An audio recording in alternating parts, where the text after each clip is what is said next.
তামুলপুৰ বাক্সা আৰু ওদালগুৰি জিলাৰ বাবে এটা আনন্দৰ দিন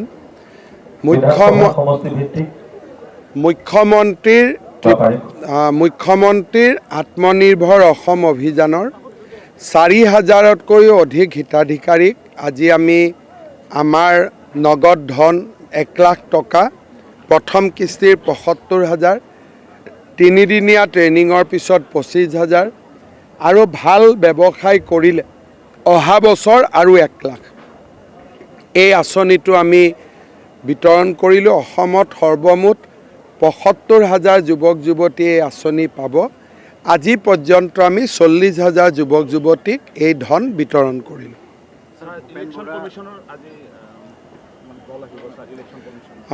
ৰাজ্য চৰকাৰৰ দুটা অনুৰোধ থাকিব।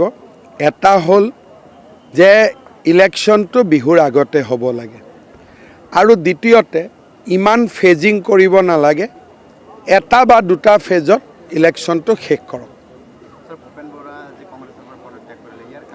ইয়াৰ অলপ আগতে মই এছেম্বলিত ওলাই আহোঁতে সাংবাদিকসকলক প্ৰায় ৪০ মিনিট সময় ইয়াৰ বিষয়ে মই প্ৰশ্নৰ উত্তৰো দিছোঁ আৰু যিমানখিনি ক'ব লাগে মই কৈ আহিছোঁ। চাওক, কংগ্ৰেছ দলত নিৰ্বাচনৰ সময়লৈকে আৰু বহুত নেতাই কংগ্ৰেছ দল ত্যাগ কৰিব, কাৰণ কংগ্ৰেছ দলৰ ওপৰত এতিয়া ৰাইজৰ আস্থাও নাই, ৰাইজৰ বিশ্বাসো নাই। প্ৰদ্যুৎ বৰদলৈ আজি তেওঁ ৰিজাইন নিদিয়ে, কিন্তু ২০২৯ৰ আগতে তেওঁ ৰিজাইন দিব বাধ্য হ'ব। এনেকুৱাই পৰিৱেশ হ'ব, তেওঁ পাৰ্টি এৰিব লাগিব। কংগ্ৰেছ পাৰ্টিত অকল ডাঙৰ মানুহৰ ল'ৰা ছোৱালীহে তিষ্ঠি থাকিব পাৰিব।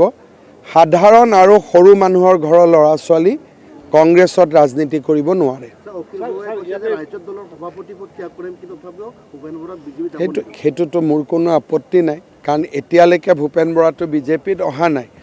গতিকে তেওঁ ৰাইজৰ দলত থাকে বা কংগ্ৰেছতেই থাকে বা আন কোনো ৰাজনৈতিক দলত যোগদান কৰে, সেইটো তেওঁৰ বিষয়, ব্যক্তিগত বিষয়। কিন্তু অহাকালি গধূলি তেওঁক মই এবাৰ লগ কৰিম। সোনিয়া গান্ধী অহাৰ কথা মই শুনা নাই, মই প্ৰিয়ংকা গান্ধী অহাৰ কথা শুনিছোঁ।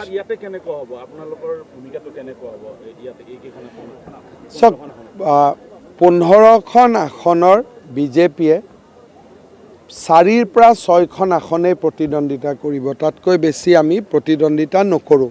কাৰণ যোৱা BTCৰ ইলেকশ্যনৰ যিটো ৰিজাল্ট, তাৰ ওপৰত এনালাইচিছ কৰি আমি ৪খন, ৫খন বা 6খন, মিনিমাম 4 মেক্সিমাম 6টা ছিটত আমি প্ৰতিদ্বন্দ্বিতা কৰিম।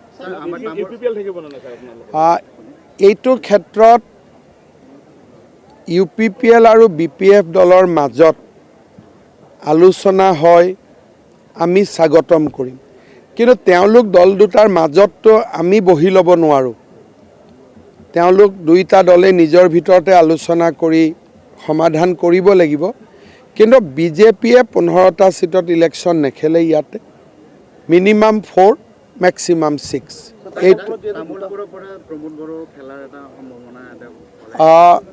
চাওক, তামুলপুৰত প্ৰমোদ বড়োৱে নিৰ্বাচন খেলক বা আন বড়ো নেতাসকলে বিভিন্ন জেগাত নিৰ্বাচন খেলক, আমিতো সদায় ভালে পাওঁ।